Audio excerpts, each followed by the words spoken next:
National Congress warriors Kamareddy జిల్లా అధ్యక్షుడిగా మాచారెడ్డి మండల కేంద్రానికి చెందిన మహమ్మద్ రంజాన్ను ప్రభుత్వ సలహాదారు షబ్బీర్ అలీ నియమించారు. ఈ సందర్భంగా బాధ్యతలు చేపట్టిన రంజాన్ షబ్బీర్ అలీకి కృతజ్ఞతలు తెలిపారు. తన నియామకానికి సహకరించిన కాంగ్రెస్ నాయకులు, కార్యకర్తలకు ఆయన ధన్యవాదాలు ప్రకటించారు. పార్టీ నిబంధనలకు అనుగుణంగా నడుచుకొని పనిచేయనున్నట్లు చెప్పారు. ఈ కార్యక్రమంలో మాచారెడ్డి కాంగ్రెస్ పార్టీ మండల అధ్యక్షుడు Nausilal Nayak, party working president Brahmanandareddy, senior నాయకులు గణేష్ నాయక్, పౌడు భూముల చైర్మన్ కొమరయ్య నాయకులు మల్లారపు రమేష్, మక్కల రవి, స్వామి, కృష్ణారెడ్డి, జక్కుల సతీష్లు పాల్గొన్నారు.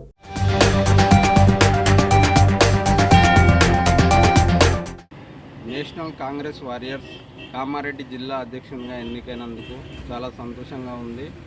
మరియు ఈ వింగ్ యొక్క ఉద్దేశం ఏంటంటే కాంగ్రెస్ పార్టీని బలోపేతం చేస్తూ రాహుల్ గాంధీ గారు ఈ వింగ్ను చాలా ప్రతిష్టాత్మకంగా తీసుకున్నారు.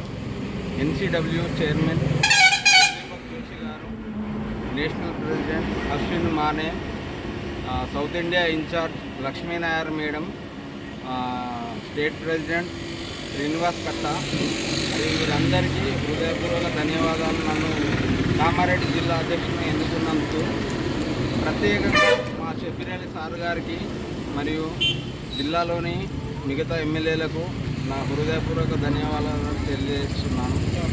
జిల్లాలోని కాంగ్రెస్ పార్టీని బలోపేతం చేస్తూ జిల్లా వ్యాప్తంగా ఎన్సీడబ్ల్యూను చాలా ఉధృతంగా తీసుకెళ్ళి మంచి రికార్డును నెలకొల్పుతానని మీ అందరికీ తెలియజేస్తున్నాను. నాకు ఈ అవకాశం ఇచ్చిన ఈ అవకాశాన్ని నేను సద్వినియోగపరుస్తూ కాంగ్రెస్ పార్టీలో మంచి పేరు తెచ్చుకుంటానని కోరుకుంటున్నాను. అందరికీ ధన్యవాదాలు.